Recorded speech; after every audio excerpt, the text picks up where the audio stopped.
Պարոն փոխնախարար, հարցս գերատեսչական ուղղվածություն ունի, ոչ կոնկրետ նախագծի վերաբերյալ, որովհետև ուզում եմ նաև հրապարակային այդ խնդրի մասին խոսել, նաև իմանալով ձեր վերաբերմունքը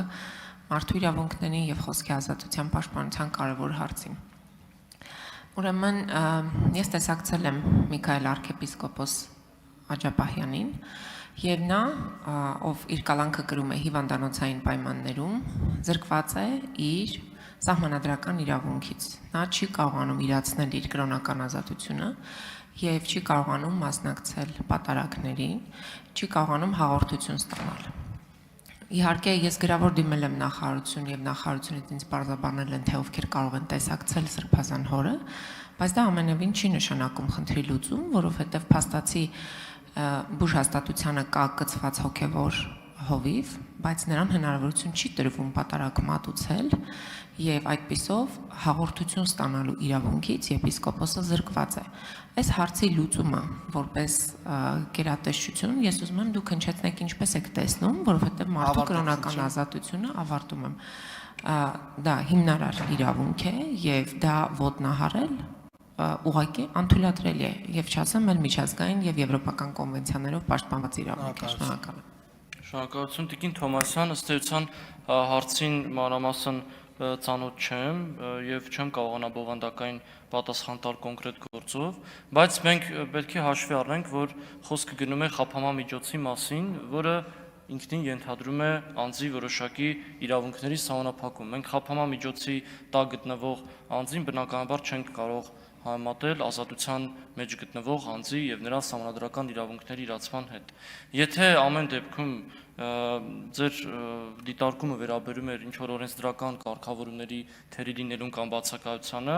ապա պատրաստ ենք դա քննարկել, իսկ եթե դուք գտնում եք, որ կոնկրետ քրեակատարողական հիմնարկում է այդ խնդիրը տեղի ունեցել, դուք նաեւ նշեցիք, որ նախարարություն եք դիմել, նաեւ մենք կարող ենք այդ դիմումը վերադառնալուն պես կարող եմ նայել եւ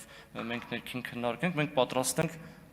եթե գործնական բացեր կան դրա շուրջ քննարկել, եթե խոսքը օրենսդրական կարգավորումների մասին չէ իհարկե։ Ունեք արձագանք։ Համեցեք։ Շնորհակալ եմ։ Պարոն փոխնախարար, խնդիրը այն է, որ երբ որ մարդը գտնում է կալանքի տակ կալանավայրում,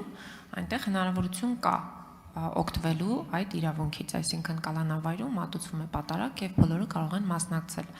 Այստեղ խնդիրն այն է, որ երբ որ կալանավայրից դուրս կամ կալանավայրում հատուկ պայմաններում գտնվող մարդիկ կան,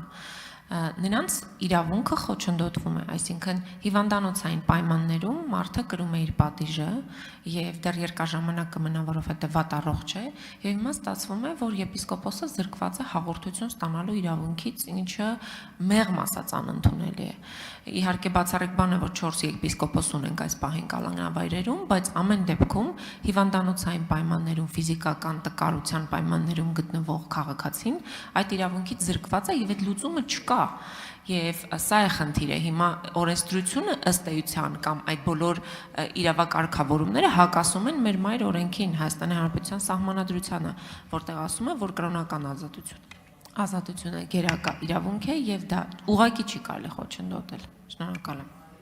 Շնորհակալություն, արձագանքեմ, քանի որ մայր օրենքին եք հողում տալիս, նույն մայր օրենքում նաեւ կան բացառություններ, երբ նման հիմնական իրավունքներ եւ ազատությունները կարող են որոշակի դեպքերում սահմանափակվել հանրության շահերի, առողջության պաշտպանության եւ այլ նպատակներով, եւ միգուցե հենց ձեր նշած իրավիճակը ընկնում է դրա տակ, որովհետեւ եթե ձեր նշած իրավիճակում անձը ստանում է հիվանդանոցային օգնություն, շատ հնարավոր է, նորից նշեմ, որ կոնկրետ գործին տեղյակ չեմ, շատ հնարավոր է, որ այդ անձի ձեր նշած, կրոնական ազատության իրավունքի իրացումը կամ պատարագի մասնակցության ապահովումը անհամատեղելի է իրեն բժշկական օգնության տրամադրման հետ եւ շատ հնարավոր է, որ այդ խոչընդոտը առաջացել է հենց դրա պատճառով, բայց նորից եմ կրկնում, եթե խնդիրը օրենսդրական կարգավորումների մեջ չէ, պատրաստ ենք համատեղ քննարկել լուծում գտնել, բայց եթե դուք եք նշում, որ օրենքի մեջ չէ խնդիրը, այլ լուծում չկա, ապա ստացվում է, որ մենք պետք է սպասենք, որ այդ անձը բուժվի եւ հետո կարողանա իր իրավունքից օգտվել, եթե այդ երկուսը իրար հետ անհամատեղելի է։